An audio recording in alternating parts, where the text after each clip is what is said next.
Masih ingat dengan logo Olimpiade musim panas yang diadakan di Beijing tahun 2008 lalu? Ya, logo yang didominasi warna merah tersebut pertama kali diperkenalkan pada Agustus 2003 dalam upacara yang dihadiri oleh 2008 orang di Qinyandian Hall of Prayer for Good Harvest di Temple of Heaven, Beijing. Logo yang memiliki arti Dancing Beijing atau Beijing Nari tersebut menggabungkan berbagai elemen-elemen dari budaya Tionghoa, digambarkan dalam sebuah stempel merah di atas kata Beijing 2008 dan gelang-gelang Olimpiade. Stempel tersebut dibentuk oleh sebuah kaligrafi karakter Jing dalam bentuk menari. Tumpukan yang dibentuk dibuat mirip dengan naga. Tangan terbuka merupakan sebuah bentuk dari undangan dari Tiongkok kepada dunia untuk berbagi kebudayaan. Warna merah sendiri adalah warna keberuntungan bagi warga Republik Rakyat Cina. Pemirsa, banyak hal unik yang menarik lainnya akan Spotlight rangkum tentang Beijing untuk Anda dalam Spotlight Club Beijing berikut ini.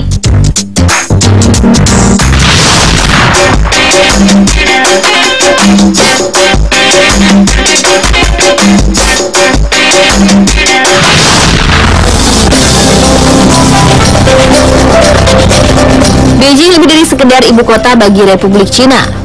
Karena Beijing bukan hanya menjadi pusat industri dan perekonomian, tapi juga tempat di mana berbagai macam kebudayaan hadir dan menjadi daya tarik. Dalam dunia pariwisata, kota Beijing juga salah satu kota yang berada dalam daftar paling depan untuk dikunjungi oleh wisatawan dunia. Di kota berpenduduk 20 juta ini, hampir segala bidang memiliki keunikan untuk dijadikan tujuan wisata.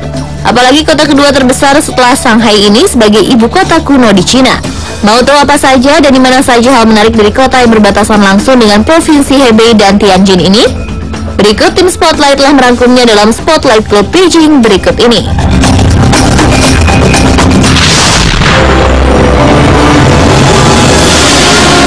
Sebagian besar bangunan atau gedung yang dibangun di Beijing memiliki keunikan yang tidak dimiliki kota lain, seperti Beijing CCTV Tower yang merupakan menara pemancar televisi di Beijing.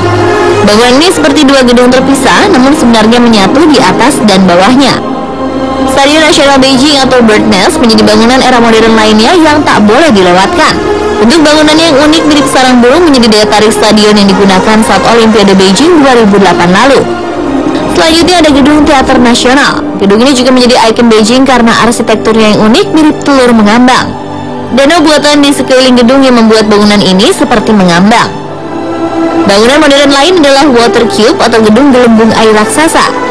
Gedung ini adalah salah satu tempat untuk kejuaraan olahraga air di Olimpiade Beijing 2008. Konsep gedung ini seperti gelembung-gelembung besar raksasa jika dilihat dari jauh. Di siang hari, gedung ini berwarna putih transparan, sedangkan pada malam hari berubah menjadi berwarna biru karena bantuan cahaya lampu. Dan yang terbaru adalah The New Beijing National Airport. Ini adalah terminal bandara terbesar di dunia. Dirancang berdasarkan konsep naga legendaris yang merupakan cerita klasik dari negeri Cina. Terminal yang dibuka pada saat Olimpiade 2008 lalu tersebut memiliki luas 2 mil. Arsitek Foster & Partners mendesain langit-langit terminal dengan sebuah kompleks desain limes yang bisa menyaring sinar matahari ke dalam skema warna merah dan kuning.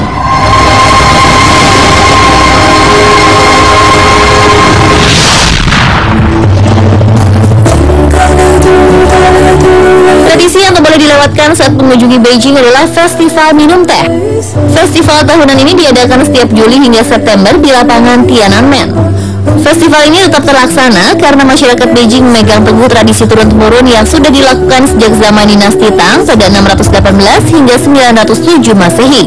Seiring perkembangan zaman, festival ini juga memperkenalkan beberapa produk teh khas Cina yang diolah dari berbagai daerah di Cina.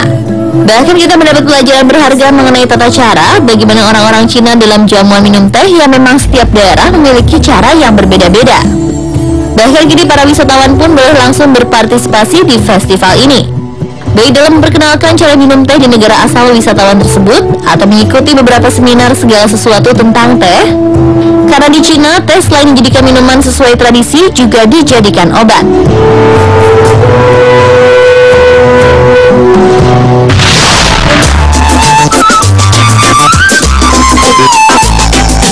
Lapangan Tiananmen juga merupakan kilometer 0 dari kota Beijing atau menjadi titik pusat kota tersebut.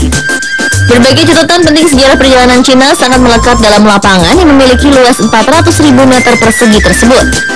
Di lapangan yang namanya diambil dari gerbang selatan istana terlarang yaitu Tiananmen Way ini, berbagai sejarah pernah terjadi seperti gerakan 4 Mei 1919, proklamasi berdirinya Negara Republik Rakyat Cina dikumandangkan pada 1 Oktober 1949, insiden Tiananmen 1976, hingga aksi demo massa yang terkenal dengan pembantaian lapangan Tiananmen pada 1989 yang menewaskan lebih dari 3.000 mahasiswa yang menjadi demonstran.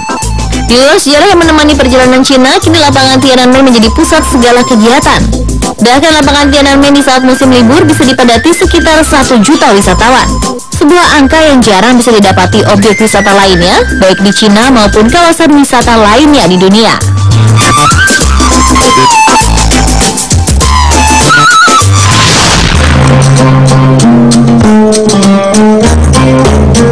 Walaupun China terkenal sebagai negara komunis, namun ternyata tetap memiliki peninggalan keagamaan yang syarat akan sejarah peradaban manusia.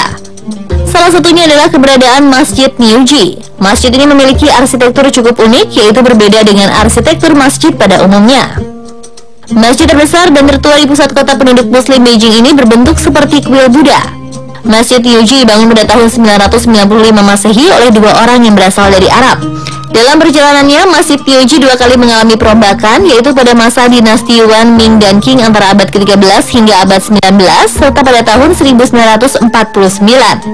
Namun dari 2 kali pemugaran tersebut tidak merubah gaya arsitektur Cina yang sangat khas dan tetap seperti kuil Buddha.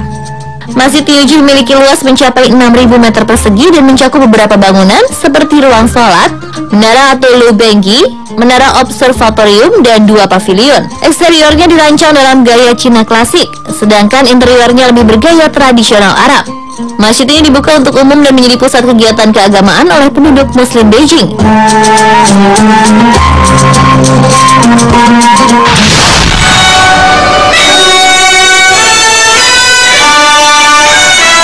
Tempat yang tidak boleh Anda lewatkan saat berada di Beijing adalah mendatangi gedung-gedung opera. Di gedung tersebut bukan hanya menampilkan drama tradisional Cina, tapi seringkali menggelar pertunjukan yang sangat disukai wisatawan, yaitu akrobat dan pertunjukan kungfu yang sudah sangat melegenda. Pertunjukan akrobat dan kungfu merupakan tradisi yang sudah ada sejak 2000 tahun lalu, sehingga pelestarian melalui pertunjukan menjadi daya tarik utama wisata Cina. Dalam sehari, gedung opera bisa menggelar hingga 3 kali pertunjukan, baik itu untuk drama cerita klasik Cina, akrobatik maupun kungfu. Daya tarik lain di pertunjukan tersebut adalah wisatawan boleh berfoto bersama dengan para pemain akrobatik dan kungfu yang terlihat sangat khas dengan kostum khusus mereka.